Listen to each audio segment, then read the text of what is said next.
그리하여 이스라엘이라고도 부르는 야곱은 가지고 있던 것을 다 챙겨서 길을 떠났습니다. 야곱은 브엘세바로 갔습니다. 그곳에서 야곱은 자기 아버지 이삭의 하나님께 제물을 바쳤습니다. 밤에 하나님께서 이스라엘에게 환상 가운데 나타나셔서 야곱아 야곱아 하고 부르셨습니다.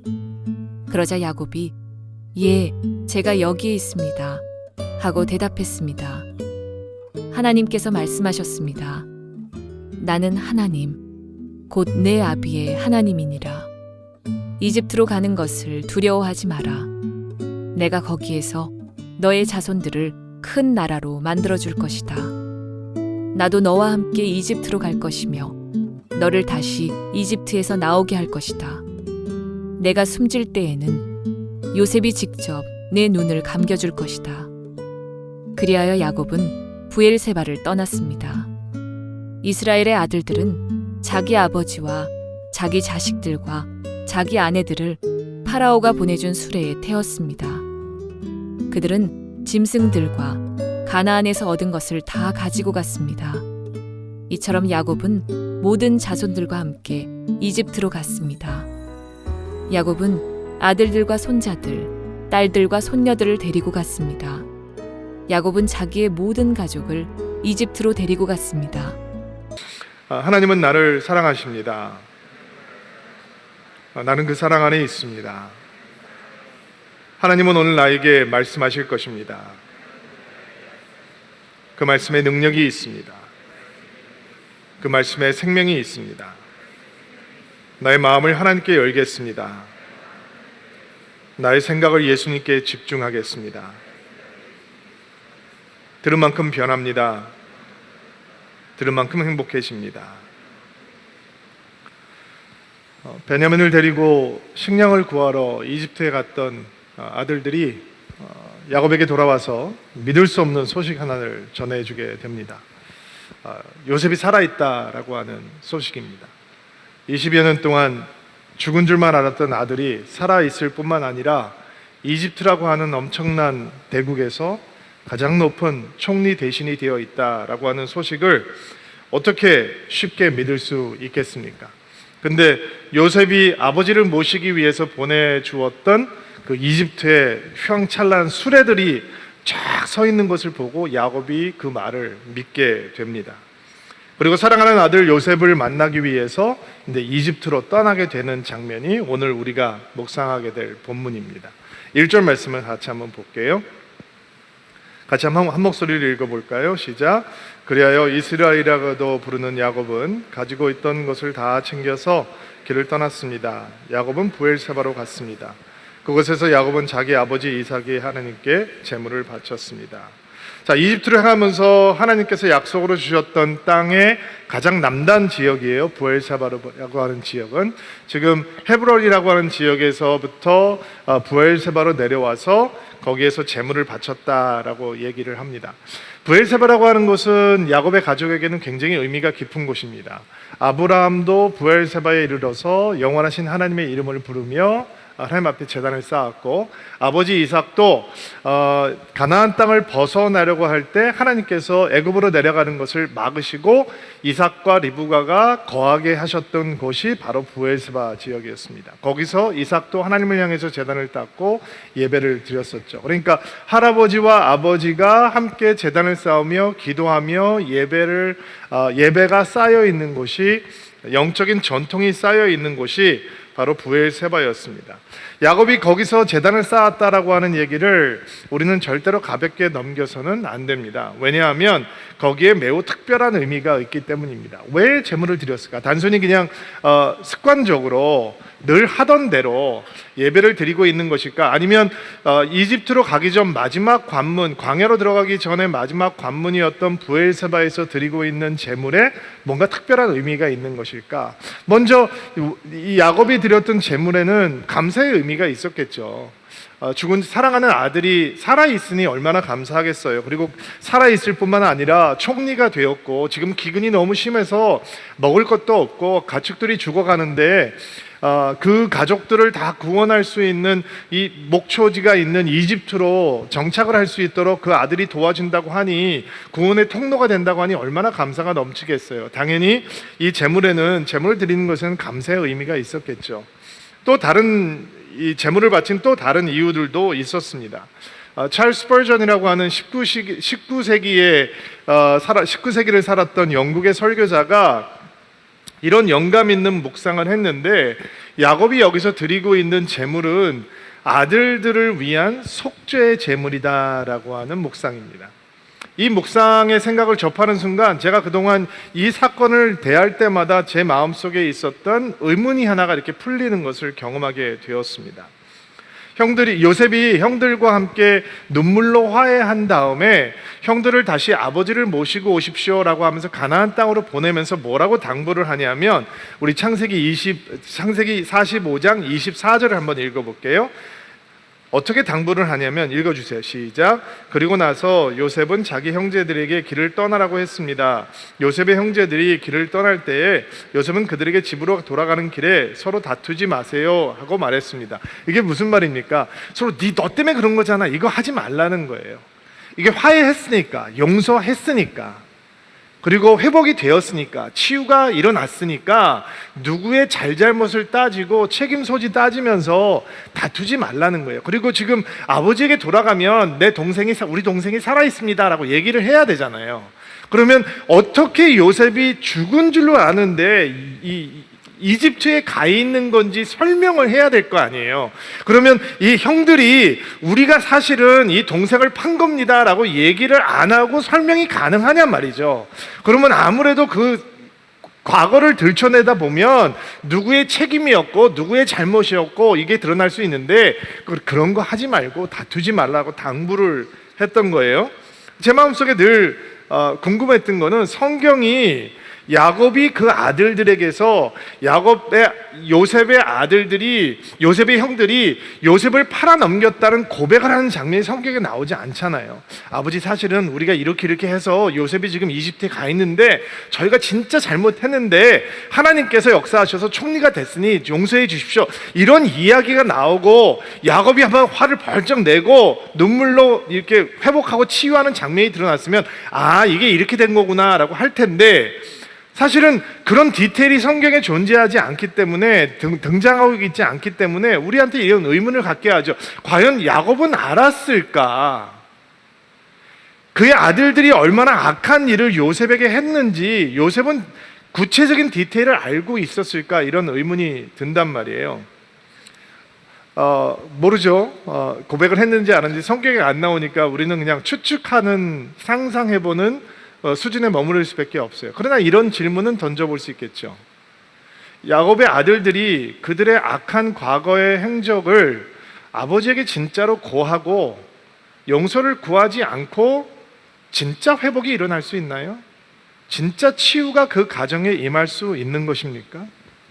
야곱이 진실을 알지 못하고 이집트에 간다면 거기에는 요셉이 기다리고 있는데, 요셉과 17년을 같이 산단 말이에요. 근데 그 17년 동안 과연 이 과거를 꽁꽁 숨겨놓고 살 수 있을까? 그것도 불가능하잖아요. 정말 야곱이 알았을까 몰랐을까? 그 야곱의 악한 아들들은 과거에 그들의 악함에 대해서 회개하고 고백 아버지에게 했을까? 근데 찰스 스펄전의 목사님의 묵상을 접하면서, 그리고 그가 야곱이 지금 제물을 드리면서 아들들을 위한 속죄의 제물을 드리고 있다라고 하는 묵상을 접하면서 의문이 거치더라고요. 야곱이 알았구나. 그리고 그는 아들들의 이름을 부르며 아버지가 쌓았던, 그리고 할아버지가 쌓았던 제단 앞에서 아들들을 위한 속죄의 기도, 회개의 기도를 드리고 있는 것이구나. 아들들의 이름을 하나씩 부르면서, 하나님, 내 아들 루벤을 용서해 주십시오.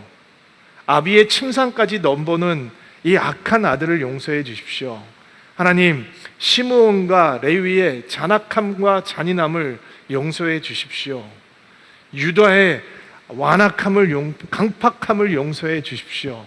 그리고 리스트를 내려가다 보니까 가장 먼저 깊은 회개가 누구에게 일어났을까요? 하나님, 내 책임이었군요. 내가 내 아들을 온전히 사랑하지 못해서 내 아들들이 내가 사랑하는 요셉을 죽이려고 했던 이 망가진 가정을 만들어 놓았던 내가 하나님의 자비가 필요한 사람입니다. 이런 기도가 당연히 이어지지 않았을까요?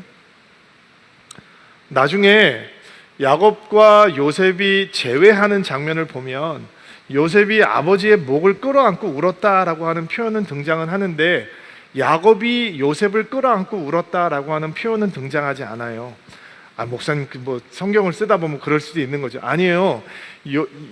요셉과 베냐민이 만났을 때는 베냐민이 요셉을 끌어안고 울었다, 요셉이 끌어안고 울었다라는 묘사가 등장을 하거든요.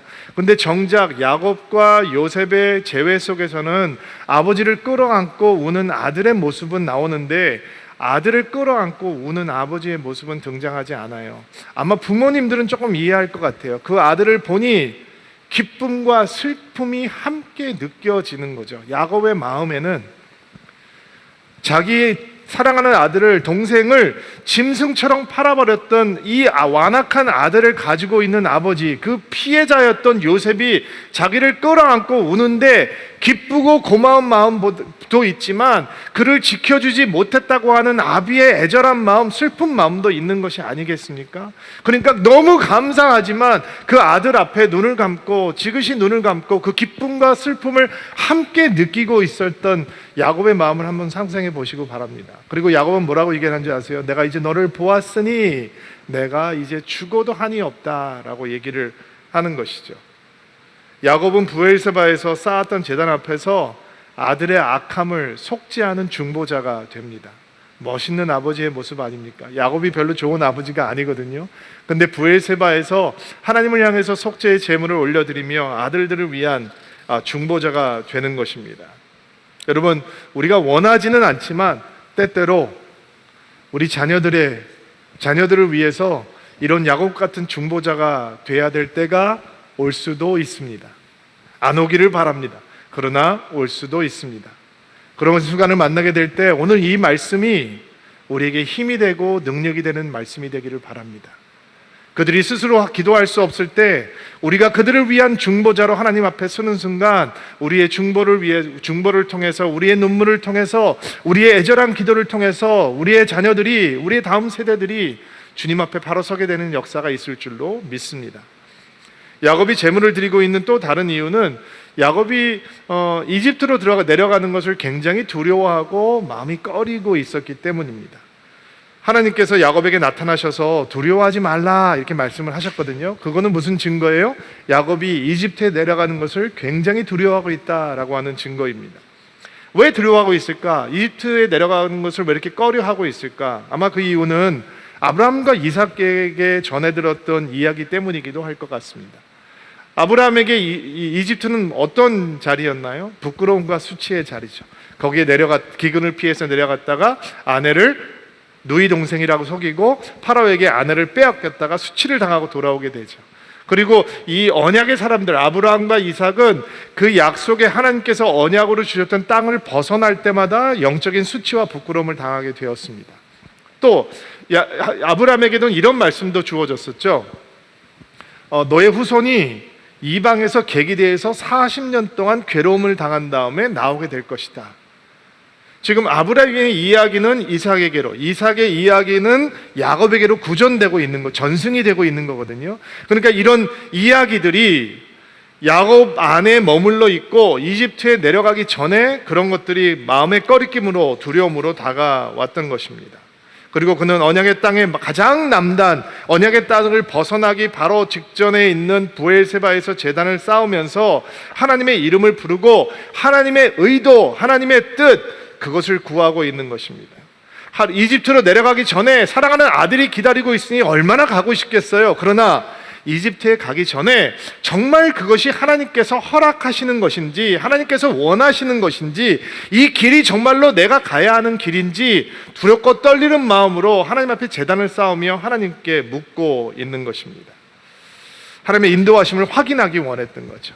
여러분, 우리가 속전속결로 모든 것을 진행하는 데 너무 익숙해져 있기 때문에 사실은 이런 야곱의 모습은 우리에게 큰 울림으로 다가와야 하는 것입니다.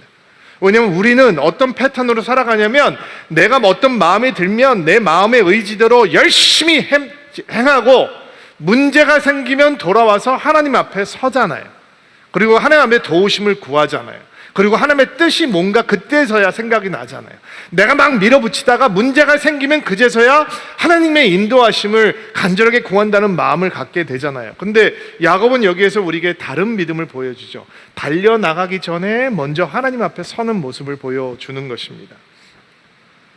그는 먼저 예배로 시작하고 기도로 시작합니다. 행동하기 전에 멈추고 하나님을 바라봅니다. 그리고 하나님께 묻습니다. 사람에게 상담하기 전에, 그리고 그것을 옳은 판단이라고 내 스스로 선택하고 행하기 전에 그는 하나님 앞에 서서 하나님의 이름을 부르고 하나님의 뜻을 구하는 거죠.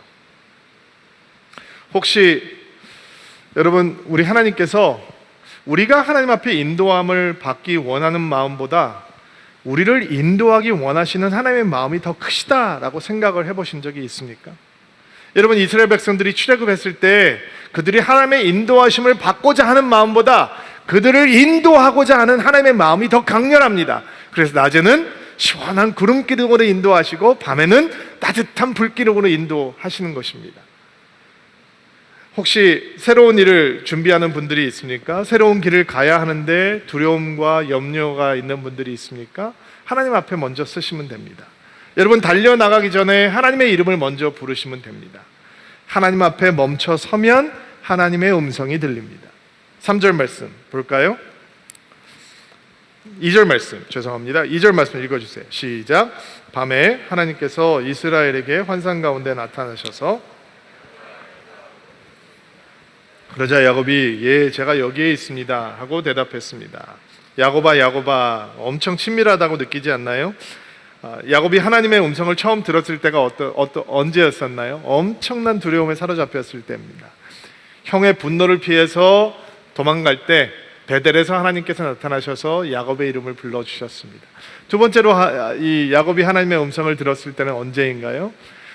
고향으로 20년 만에 하란 땅에서 고향으로 돌아오면서 형 에서가 400명의 군사들을 데리고 자기를 맞으러 온다라고 했을 때 간이 쪼그라들었습니다. 엄청 무서웠습니다. 그때 하나님이 야복강에서 야곱을 만나 주셨습니다. 그리고 지금 이집트로 내려가면서 많은 두려움에 사로잡혀 있습니다. 그리고 하나님이 그의 이름을 부르십니다. 여러분, 우리 안에 두려움이 가득할 때 우리는 절대 혼자가 아닙니다. 아멘으로 받으십니다. You're never alone. 하나님은 두려움 속에서 우리의 이름을 불러주시는 하나님이십니다. 그분이 여러분의 하나님이십니다. 멈추면 들립니다. 하나님 앞에 서면 그 이름을 불러주시는 하나님의 소리가 들립니다. 내 소리를 멈추면 하나님의 소리가 들리는 것입니다. 왜 나를 이렇게 두렵게 내버려 두세요? 내가 하나님 앞에서 항의하고 호소하는 것을 멈추고 잠시 기다리면 그 두려움 속에 떨고 있는 우리의 이름을 불러주시는 하나님을 만날 수 있습니다. 3절 말씀 읽을게요. 시작. 하나님께서 말씀하셨습니다. 나는 하나님 곧 내 아비의 하나님이라. 이집트로 가는 것을 두려워하지 마라. 내가 거기에서 너의 자손들을 큰 나라로 만들어 줄 것이다. 이집트에 내려가는 것을 두려워하고 있는 이유는 약속의 땅을 벗어나면 안 된다고 하는 마음이었는데 하나님께서는 이번에 이집트로 내려가는 것을 두려워하지 말라라고 하십니다.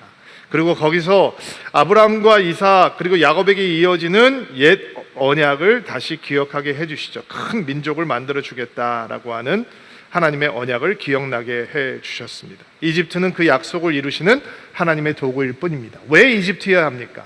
왜 가나안 땅에서는 그 일을 할 수 없는 것입니까? 왜 이집트로 내려가서 큰 민족이 되는 것입니까? 왜냐하면 거기에 하나님의 사람 요셉이 지금 기다리고 있거든요. 그리고 야곱의 가족이 이집트에 들어가서 고센이라고 하는 지역에, 국경 지역에 머물게 되거든요. 아주 풍요로운 목초지가 있는 지역이에요. 그런데 이집트의 왕이 그런 결정을 할 수 있도록 요셉이 아주 주도 면밀하게 전략적으로 모든 준비를 해놓고 기다리고 있는 거예요. 고센 지역이라고 하는 것에 뚝 떨어져서 사는 게 왜 그들에게 유익한가? 왜냐하면 영적인 정체성을 지킬 수 있는 곳이에요.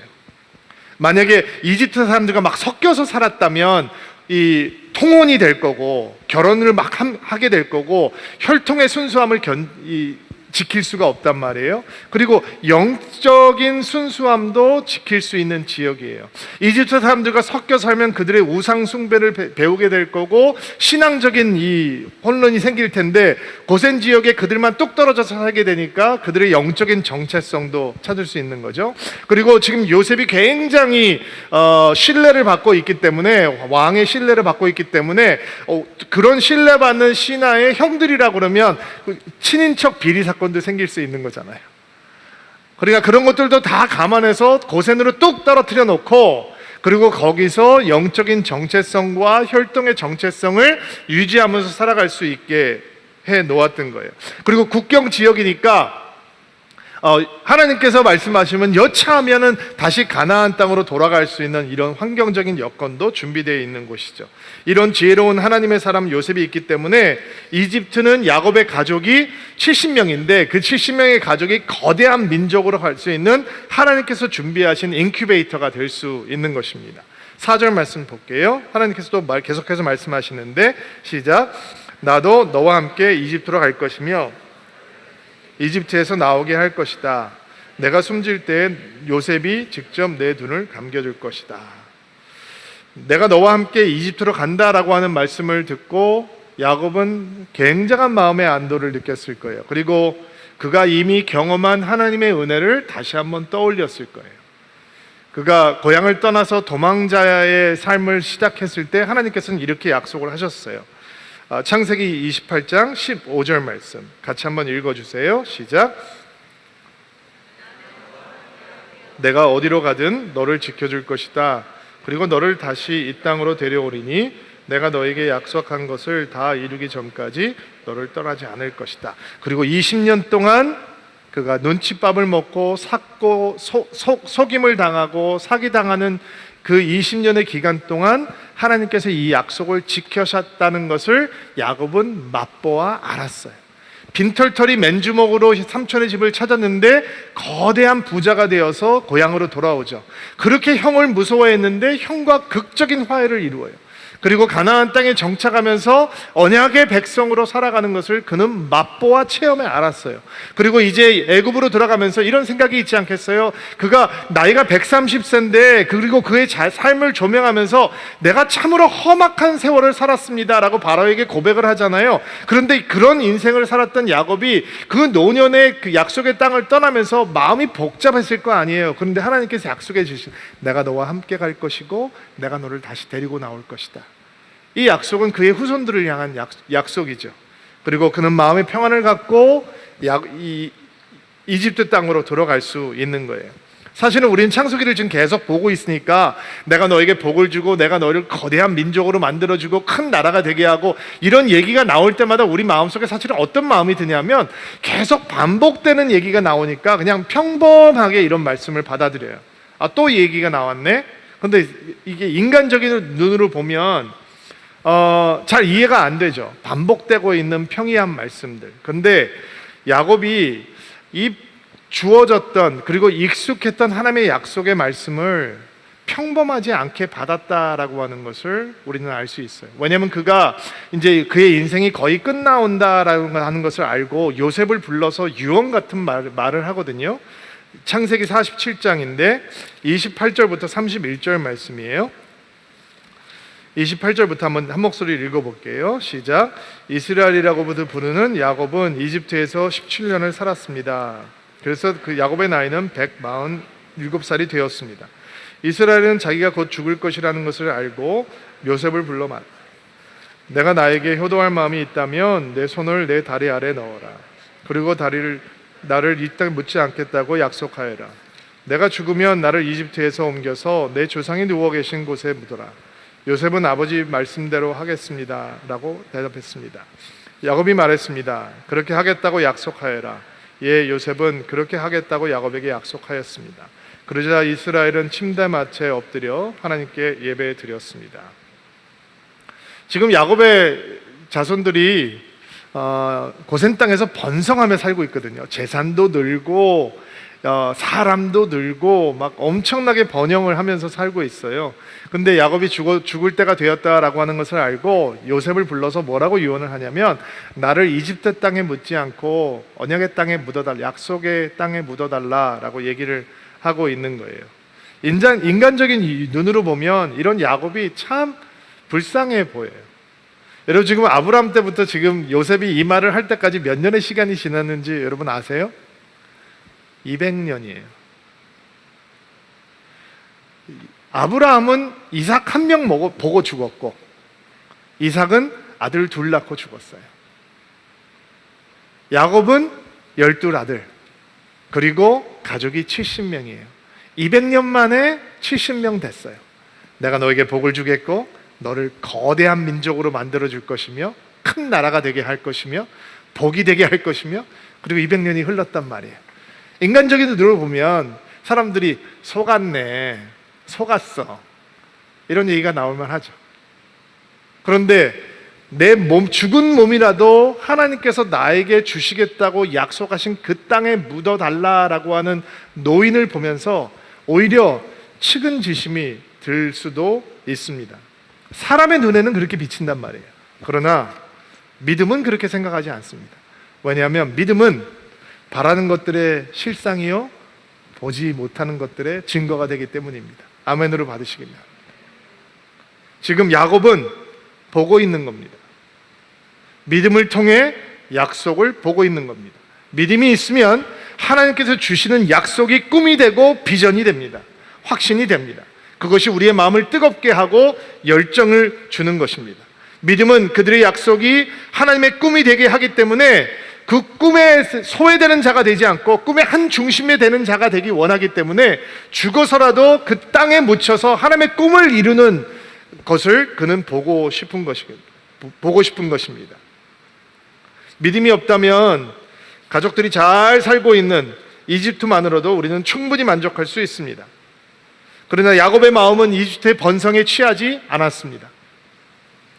그 앞에는 하나님의 약속이 열려 있었습니다. 그 죽음 앞에서도 그는 그 약속의 소유자라고 하는 것을 전혀 잊고 싶지 않았던 것입니다.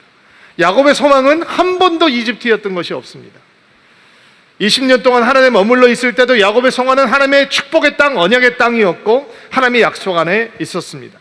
고센의 넓은 목축지와 땅의 번성함도 야곱의 소망을 바꿔놓지 못했습니다. 그의 소망은 약속의 땅이었습니다. 여러분, 땅의 영광이 하나님의 약속을 지워버린다면 그것은 믿음의 비극입니다. 땅의 영화로움 때문에 하나님의 약속을 대수롭지 않게 여긴다면 그것은 수치스러운 믿음이 될 것입니다. 그러나 땅의 영화로움 앞에서도 하나님께서 주신 약속의 소중함을 잊지 않을 수 있다면 그것은 믿음의 위대한 승리입니다. 하나님의 약속을 향한 기대감 때문에 땅의 영화로움을 하찮게 여길 수 있다면 그것은 믿음의 영광이 되는 것입니다. 야곱의 유언이 요셉에게 엄청난 임팩트를 줬던 것 같아요. 왜냐하면 요셉이야말로 이집트의 모든 것을 가지고 있는 사람이잖아요. 우리가 요셉이 이집트의 모든 땅과 모든 재산을 다 불러가지고 파라오의 것으로 만들어 놓거든요. 그러니까 얼마나 큰 권세를 누리고 있어요. 그런데 요셉이야말로 여기가 좋사오니 이집트가 우리가 정복해야 될 땅이다 라고 생각할 수 있는데, 요셉이 죽을 때 어떤 예언을 하는지 아세요? 아버지하고 똑같은 예언을 해요. 내 뼈를 당신들이 이 땅을 떠날 때 제발 가지고 가십시오. 아버지가 이 땅의 것을 사모하지 않고 하나님의 약속을 사모하니까 그 유언을 들었던 아들이 그 땅에 있는 모든 것을 가지고 있는데도 불구하고 그 땅의 것을 사모하지 않고 하나님의 것을 사모해요. 하나님의 약속을 사모한단 말이에요. 그리고 400년의 세월이 흘러요. 그리고 그의 유언과 그의 꿈과 그의 약속을 향한 소망은 잊혀지지 않는 거예요. 출애굽하는 이스라엘 백성들이 요셉의 뼈를 짊어지고 힘차게 약속을 땅을 향해서 나아가잖아요. 이런 믿음의 계승이 우리와 함께 있게 되기를 주의 이름으로 축복합니다. 저는 저희 아이들을 위해서 기도할 때 항상 이렇게 기도를 하는데, 우리 아이들의 믿음이 저보다 큰 믿음이 되게 해주십시오. 우리 아이들이 하나님을 향해서 가지고 있는 사랑과 헌신이 내가 주를 향해서 가지고 있었던 사랑의 헌신보다 더 크게 도와주십시오. 그들이 하나님을 향해서 가지고 있는 열정이 내가 가지고 있는 열정보다 더 크게 해주십시오. 이런 기도를 많이 하거든요. 여러분, 음악 부호를 보면 점점 크게라는 부호가 있잖아요. 크레센도라고 하는. 저는 우리 가정의 믿음의 역사가 점점 크레센도가 되기를 위해서 기도하는 거죠. 나는 1세대고 나는 주님 앞에 정말 혼자 서서 예배를 예수를 믿게 되었지만 그 점점 진행될수록 다음 세대에는 거대한 파도가 일어나는 것처럼 하나님 점점 크레센도가 될 수 있도록 도와주십시오. 내가 하나님을 위해서 했던 일보다 우리 자녀들이 하나님을 위해서 한 일이 더 크고 아름다운 일들이 되게 도와주십시오. 기도하거든요. 여러분, 야곱이 보여주었던 약속을 향한 소망이 점점 크레센더가 돼서 요셉에게 전해지게 되고 요셉을 통해서 이스라엘 백성들에게 흘러가게 되는 거죠. 400년이 흘려댔지만 그 약속을 향한 소망은 잊혀지지가 않았던 거예요. 이것이 여러분의 영적인 유업이 되기를 주의 이름으로 축복합니다. 야곱이 보여주는 또 다른 영적인 레거시, 유업이 있는데 히브리서 11장 21절 말씀 같이 한번 볼게요. 읽어주세요. 시작. 또 믿음으로 야곱은 죽을 때 요셉의 아들들을 축복하고 그의 지팡이를 짚고서 하나님께 경배드렸습니다. 오늘 우리가 보았던 그가 마지막 요셉에게 약속을 구하면서 보였던 말씀과 오버랩이 되죠. 창세기의 말씀은 침대 머리맡에 엎드렸다라고 얘기하는데 히브리서 말씀은 지팡이에 기댔다. 또 비슷하게 번역이 될 수 있는 부분이기 때문에 그렇게 다른 모습을 보여주고 있는데, 이 믿음의 행보를 보여주고 있는 히브리 11장에서 야곱의 믿음을 두 가지로 정의를 하는 거예요. 아들들을 축복하는 모습, 그리고 지팡이에 기대어 마지막으로 예배하고 경배하는 모습이 야곱의 믿음의 하이라이트라는 거예요. 우리가 야곱의 축복 기도에 대해서는 다음 주에 나누게 될 거니까 오늘 우리가 주목하기 원하는 부분은 이 야곱의 영적인 유산은 하나님을 경배하는 마지막 그 모습이에요. 지팡이에 기대서 헌신의 힘을 다해서 마지막 예배를 드리는 모습. 특별해 보이나요? 특별해 보이지 않나요? 제가 3년 만에 서울로 돌아온 막내딸을 통해서 알게 된 것이 하나 있어요. 그 아이가 저희 가족이 미국에 있을 때 근처에 있는 미국 대형 교회를 다녔는데 아이들 사역이 아주 잘 준비되어 있는 그런 대형 교회였어요. 근데 거기서 예배를 드리면서 아마 그 남자애들이 예배 드리고 찬양하고 그러면 찬양하지 않고 예배하지 않고 장난하고 이런 모습이 저희 이제 막내딸 눈에 좀 좋지 않게 비쳤었나 봐요. 여름 방학이 되면 이제 한국에 들어와서 잠시 그 서울 드림께서 신앙생활을 하고 올스타에서 신앙생활을 하면서 이제 예배하는 모습을 또 다른 모습을 경험하게 되는 거죠.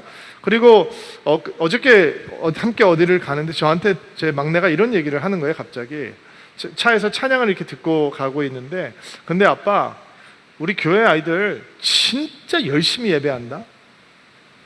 미국 애들도 막 장난하고 그러니까 한국 애들은 더 많이 장난할 것 같았는데 여름에 와서 올스타에서 예배할 때마다 진짜 크게 찬양하고 열심히 찬양하고 이렇게 한다? 그러니까 눈에 이상하게 비친 거죠. 아이들이면 당연히 예배 시간에 장난하고 딴청해야 되는데 그렇지 않은 아이들이 자기 눈앞에 비쳐 있는 거예요. 그리고 그런 예배를 보면서 저희 아이도 예배를 배우게 되는 것이죠. 왜냐하면 예배는 보고 배우는 것이기 때문이에요. 여러분, 지팡이에 기대서 헌신의 힘을 다해서 마지막 하나님을 예배하는 야곱의 모습을 보면서 요셉은, 그리고 요셉의 아들들은, 그리고 그의 후손들은 어떤 하나님을 보게 되었던 것일까요? 여러분들이 열심히 예배하는 모습이 우리 자녀들에게 어떤 모습으로 비춰질까요? 여러분들이 새벽 기도에 나와서 주여 삼창하고 예배할 때 아이들에게는 그런 것이 낯선 모습이 될 수 있지만 어느 순간부터 서울 드림교회는 어린 아이들이 엄마의 품에 안겨서 새벽 기도를 참여하는 교회가 되었고, 어린 아이들끼리 새벽 예배를 완주하자라고 하는 예배가 되었고, 아이들끼리 캠프를 가면 아이들을 기도시켜 놓으면 그 아이들을 지도하고 있는 교역자들이 목사님, 우리 애들이 기도를 열심히 합니다 라고 고백할 수 있는 교회가 돼요. 그게 어떻게 생길까요? 그냥 우리의 전도사님들이 유능하고 탁월하기 때문에 그런 분위기가 만들어지는 걸까요?